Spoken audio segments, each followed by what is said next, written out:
Welcome back to my channel, Cooking with Manang Wilma. Today, magluluto tayo ng bibingka Mindanao Style. Ipapakita ko sa inyo kung paano paggawa ng bibingka from start to finish. At talagang ibigay ko sa inyo ang mga measurement kasi yan ang problema natin dyan sa bibingka na yan. Palagi ako nagsisearch pero wala masyadong clear na measurement. At I have to experiment through the years and come up with this recipe. I hope that you'll be able to make this for your parties, even just for your family. Okay? Okay, ito ang gagawin natin sa ating banana leaf. Hahalob natin. Hahalob, aywan ko kung Tagalog ba yan or Bisaya. Ihalob natin yung dahon ng dahon ng saging para easier to work with pag hindi siya mapupunit, hindi siya mag-break. Okay, lagay lang natin sa low heat parang hindi masunog yung natin, yung banana leaf.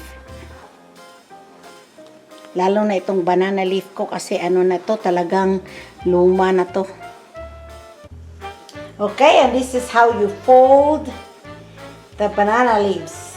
I'm going to show you slowly because most of them people there in the YouTube go so fast.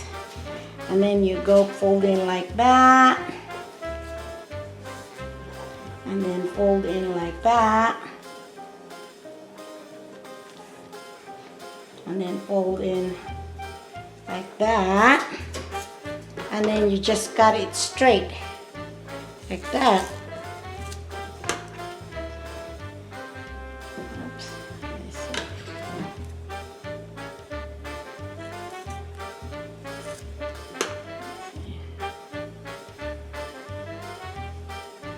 There's your circle.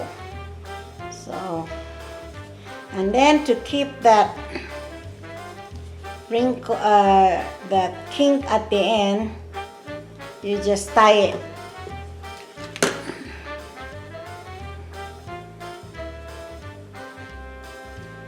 So when you put them in the mold, they would lay better. One more time. Okay, fold this like that. I go slow. And fold it again like so. Okay, fold it again like, let's go outside out, so, and then fold it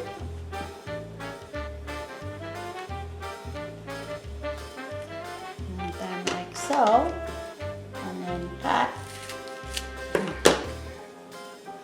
and then fold one more time at the end.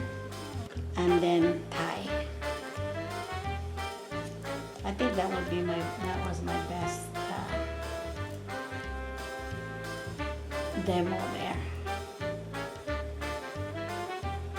Okay, here in this small bowl I put 1/4 cup of warm water, 1 tablespoon of yeast, and 1 tablespoon of sugar.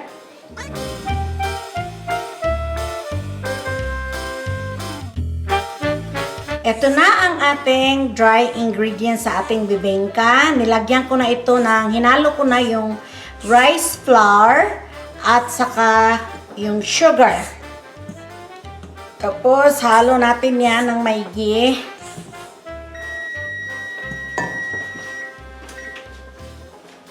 Tapos lagay natin yung coconut milk natin.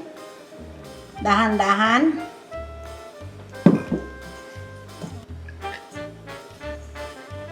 Huwag kayong mag-alala, yung description, I will put the recipe in the description.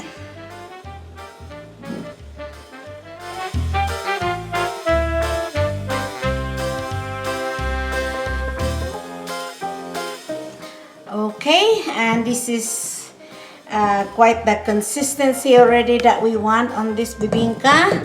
So we add butter.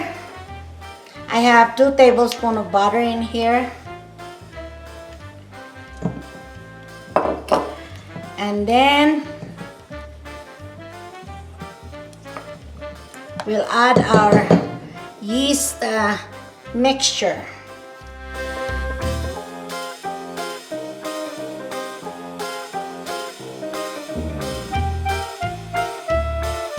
Okay, ngayon ating ready na ang ating mga molds para sa ating, oops, this one got torn. That's one thing about the leaves here in the States. It's already dried up, so it's not like the leaves in the Philippines, but it's fresh. Okay, let's just fix that to where the holes gets in the other side.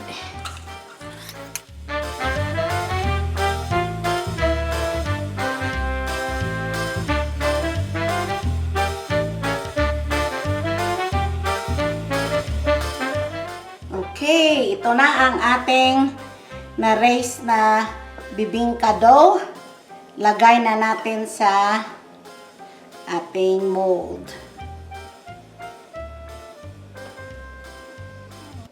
By the way, itong ano ko ay half cup.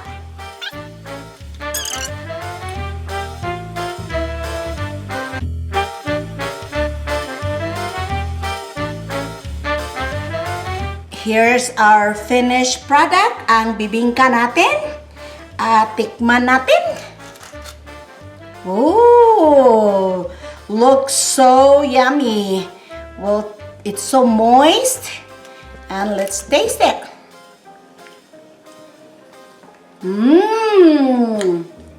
Delicious. Tamang-tama lang ang tamis niya. Hindi masyadong tamis. Tamang-tama lang talaga. Perfect. Thanks for watching. Please comment, like, share, and subscribe. Bye!